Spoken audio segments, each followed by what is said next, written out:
Hello everybody, welcome to another daily dose of gaming news and all that good stuff.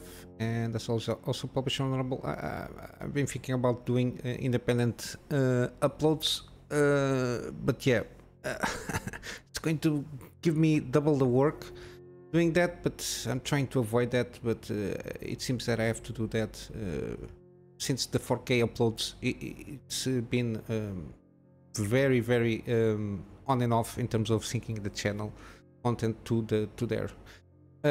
Yeah, yesterday I didn't do any videos. I think I'm going to maintain that, like 1 day per week. I will not do anything, or else I think I will start getting burned out, just trying to get worried every single day doing the uploads, trying to find content to put out, especially from the new stuff, and then having like the gaming series all prepared to every single day. I will for sure will get a little bit burned out very soon.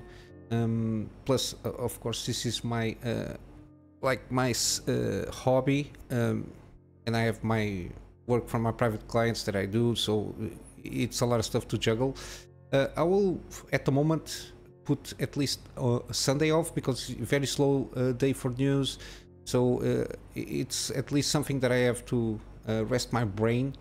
It's a day that I have to rest my brain. So not much happening. Also it's Monday, it's always the one of the slowest days, except for Sunday. But I got some interesting news. Cablemod, they updated their adapters. Again, the saga kind of continues of the 12V powered connector here. At the time when they launched again in spec of the SIG, that the guys that did this standard of the 12 volt power, it was on spec. However, the problem was that the spec was not the best spec'd out connector here, and it maintained to a certain degree the continuation of burning GPUs to a certain point, mainly because of the wiggle that the cables have on the GPU especially. And that will and they had basically to cache up front the RMAs, even for some cases the GPU ones. So some people installed with the mod at the time, with the Cablemod at the time adapter, and they burned the GPU and they basically replaced the GPU or fix it depending on the situation. And of course it's not very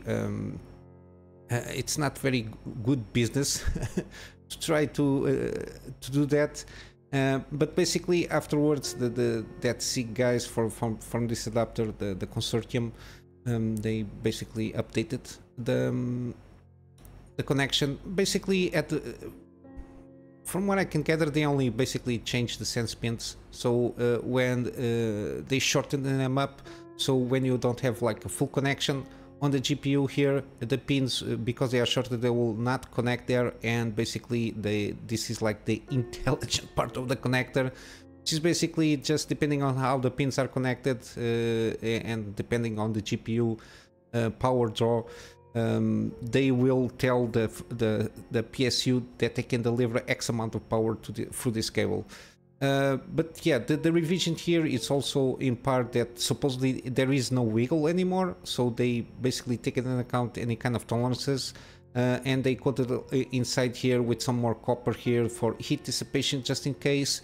But yeah, supposedly it has a slimmer profile, and that's again two variants. It depends up and down, depends on where the connector is on the GPU or depending on how you want to connect because the connector here sometimes it's this is in this way, and other times is like flipped heads up or heads down, depending on depending on the connector itself. It's very weird. They didn't even like try to manage this properly, but yeah, again, a lot of stuff, like little things that added up to this issue coming up.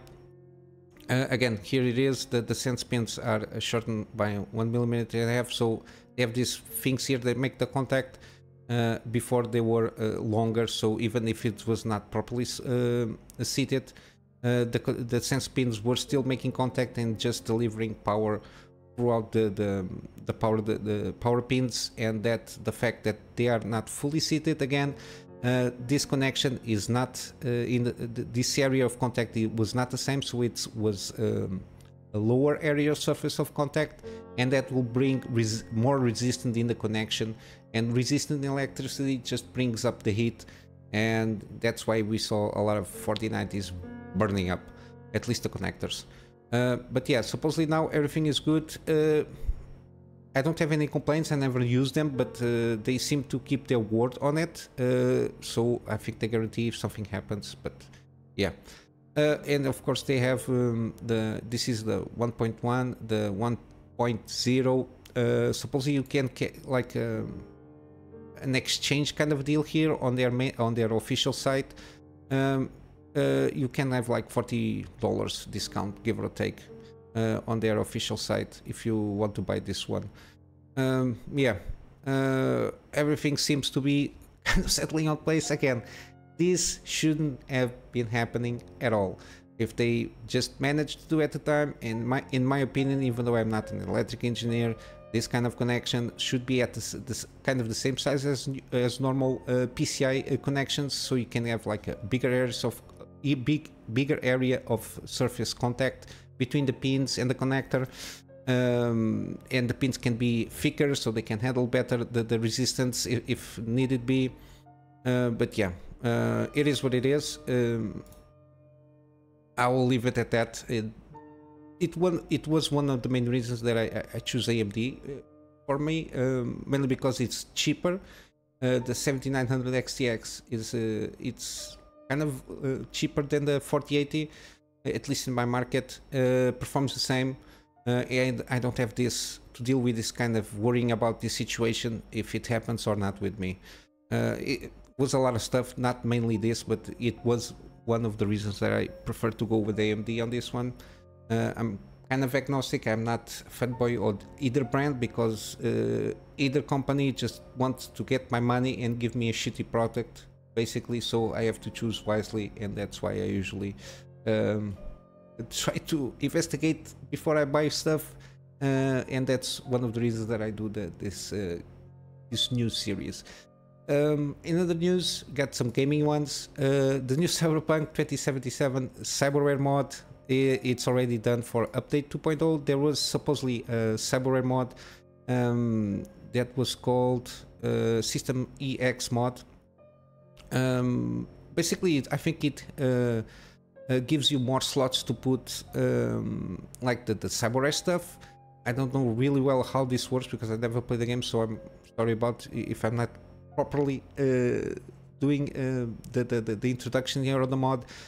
Supposedly the mod gives you more slots to put more cyberware, and it can you can use like some cyberware that supposedly it's not shouldn't be with each other, like charge jump and double jump at the same time, and they can use the Cyberdeck, Sandevastian and Berserk operating system at the same time. So supposedly we have different operating systems here, and I think there is like ramping up the stuff here for sure, because if you put more mods, this is like the psychosis stuff here.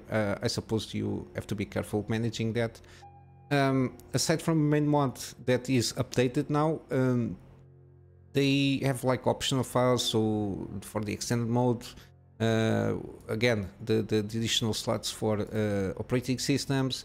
There is optional mod in override mode, which enable players to activate an alternative approach for acquiring additional OS slots when visiting the Reaper dock. You can buy slots or can reset the slots to default, basically. So you can it seems to be pretty flexible on how to deal with this kind of thing.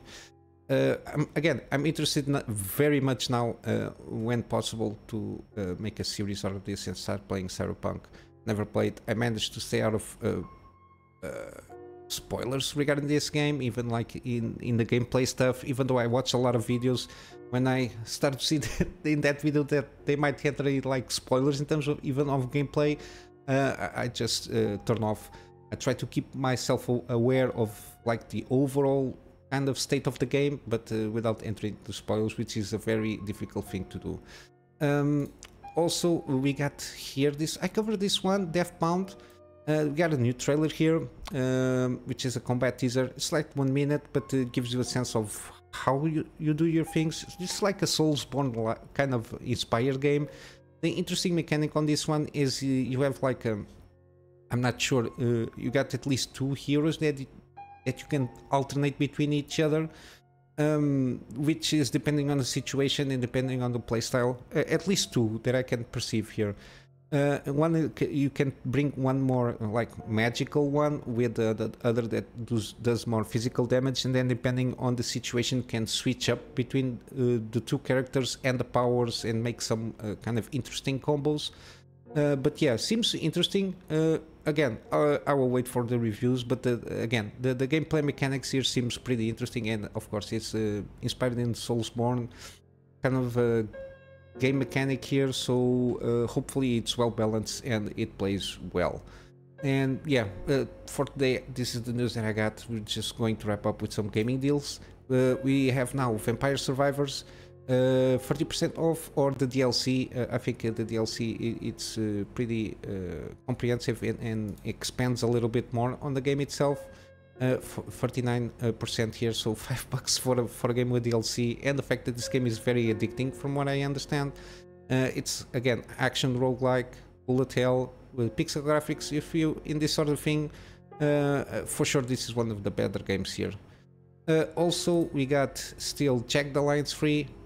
It's almost done, but it's 34% off. If you like kind of XCOM kind of a game, this is I think one of the games for you, and it's more detailed in some aspects in terms of squad management and mercenaries, and the fact that you go around in that Grand Chien, throwing around mercenaries, and as a mercenary throwing around the dictatorship of the land basically. Also we got Cyberpunk, The Witcher 3 Wild Hunt. Again, the way to go is the complete edition, 70% off, $15 give or take. It's the best deal that I see for the last like 2 years or so. Again, this is an excellent game, especially with you can put it like mods, like visual mods, just to increase a little bit your experience. But the first playthrough without like gameplay mods, I think it's the way to go. Then in the second playthrough you can start experimenting with the mods themselves. Again, we got Cocoon. It launched like a couple of days ago, give or take. Seems to be on a very good path here. 96% positive reviews from everybody that did. Even like the major retails, they are amazed with this game. Like a puzzler, adventure, exploration. Again, you got the thing here, which you play around with the orbs. Each orb is a universe, and of course you can it's a little bit mind-bending, the concept itself. Each orb contains a universe on itself, and each orb can contain infinite amounts of orbs within it. So going around between the jumping up and down in terms of levels of the universe seems pretty mind-bending to go around with the game. But yeah, it's pretty amazing so far that I can see. And lastly, we got the Dying Light franchise. The first game by itself is 70% off. This is the enhanced edition. It's not the definitive edition that has all the things. This is like a version like before or below that. It's 70% off, but they got the Dying Light Enhanced Edition also, which is this one, plus Dying Light 2 Stay Human, 61% off. This is kind of a weird deal, because even Dying Light 2 by itself is not on promotion, only with the bundle with the Dying Light Enhanced Edition. Kind of a weird deal here. I think they at least do like a deal with the definitive edition for the first game, given that the game was launched a few years now.